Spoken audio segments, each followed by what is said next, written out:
Welcome to Blueprint Radio. I'm your host, Martin Williams. Welcome to Blueprint Here we Radio. help you My create name is a Martin blueprint Williams. for your life. Subscribe to the podcast. So let's build. We do so on Apple Podcasts, Spotify, YouTube, and SoundCloud. All the links to the podcast can be found at guidedexpressions.com/podcast with an S, or wherever you're listening to this podcast right now. So today, I wanted to talk to you about watching your thoughts.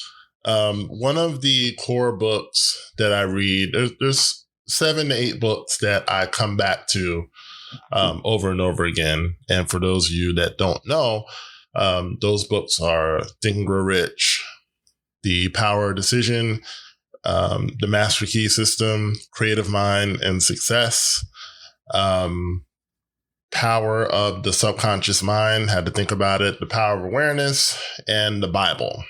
All right. So those are the 7. I think that's 7.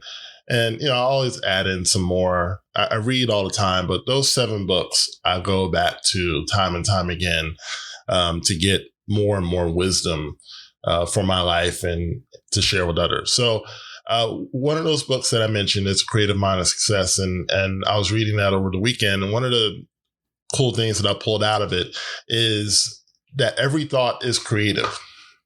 Now, a lot of people don't really think about this. And I think that one of the problems is that we don't pay attention to our thoughts, right? We don't pay attention to what we're thinking on a moment-to-moment basis because our minds are going, at a really, really fast rate. And so if you're not paying attention to that, you are creating certain things in your life and, you see the result of it and it's like, well, wait a second, I don't want this. I don't want sickness and chaos and, lack and failure. I don't want these things in my life.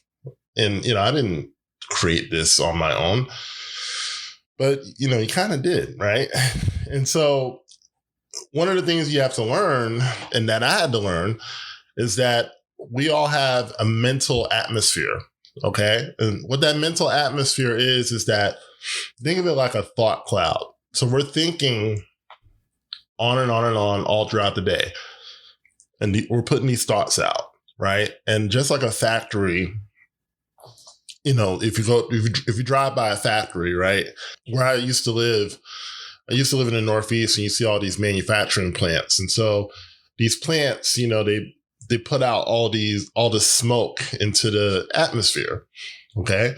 And so all of that, you see all that. And, when you're a kid, you think it's really cool. And then you realize, this is damaging the environment. So that's not really the greatest thing in the world. Right. But my point is that your thoughts are putting out these clouds, your mental atmosphere. Okay. And your mental atmosphere is what's drawing your life. Okay. Now, at the risk of sounding a little woo-woo, right? What I'm getting at is if you're putting out negativity, if you're putting out chaos, that mental atmosphere is drawing that chaos. It's drawing that negativity. More negativity you're putting out, the more negativity you're drawing back. Now, how do we change that? Well, the how is actually very simple. I have to start thinking about what I want. Right. And what Ernest Holmes was saying in that book was we must only think of what we want to experience.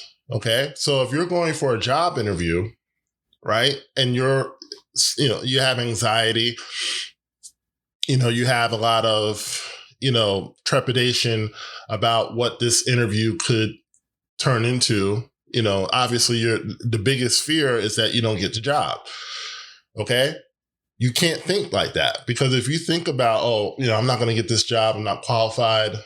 Okay, they're interviewing you for a reason. If you weren't qualified, more often than not, you're not going to make it to the interview.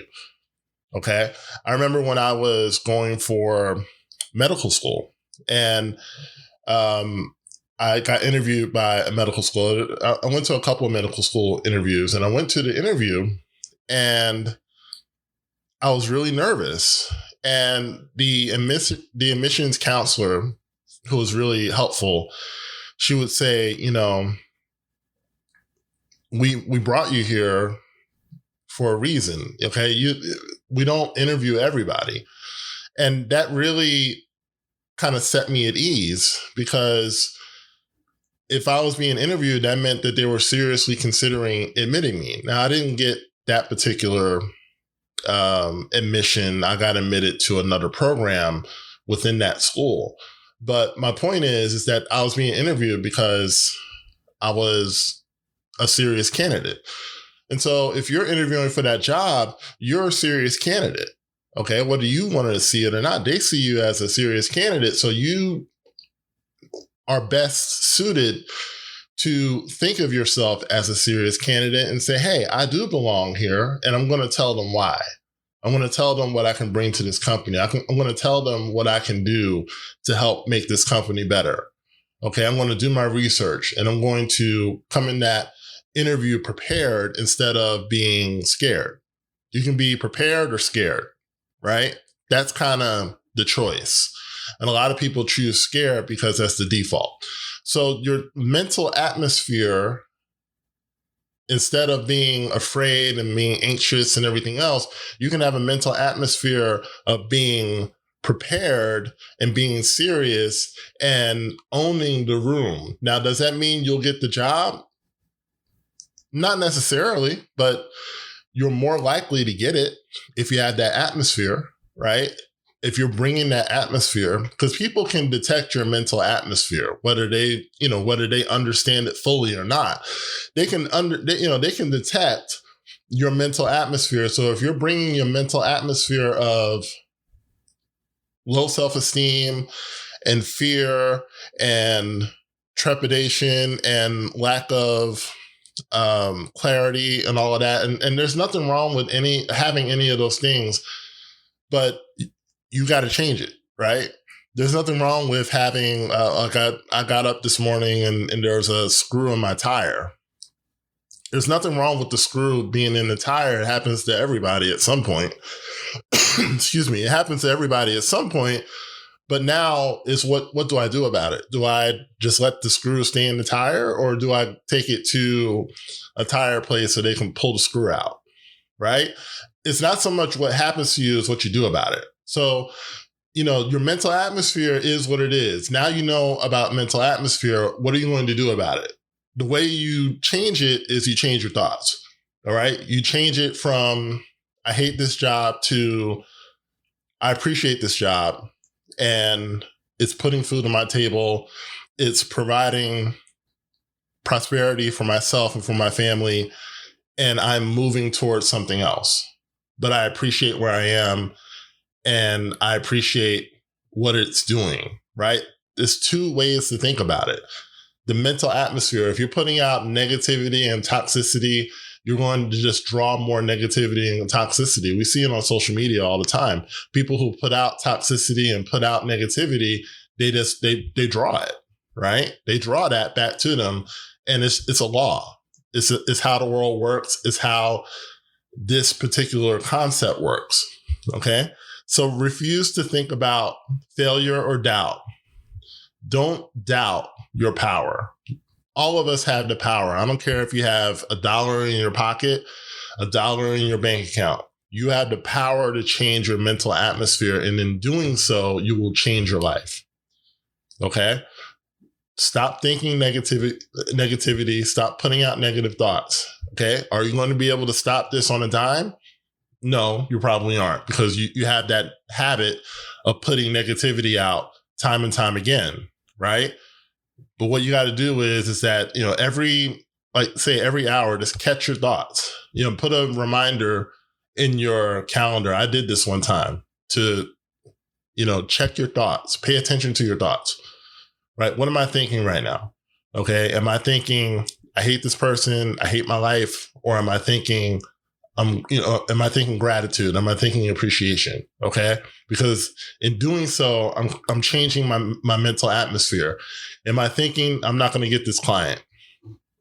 Am I thinking my business is going to fail? Right.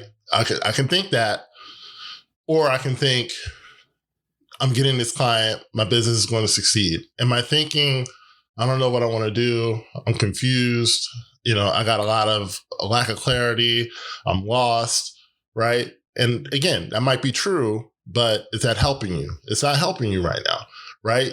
The better way to think is, I know what I want to do. I know what I want to do. I know my path. I'm creating an atmosphere. And when you create that atmosphere, the atmosphere will draw the thing to you. So thank you so much for listening to Blueprint Radio. Don't forget to like, comment, subscribe, and share, and I will talk to you soon. Thanks for listening to Blueprint Radio. For more information on Martin Williams coaching and products, please go to guidedexpressions.com or visit me on Facebook as well as Instagram.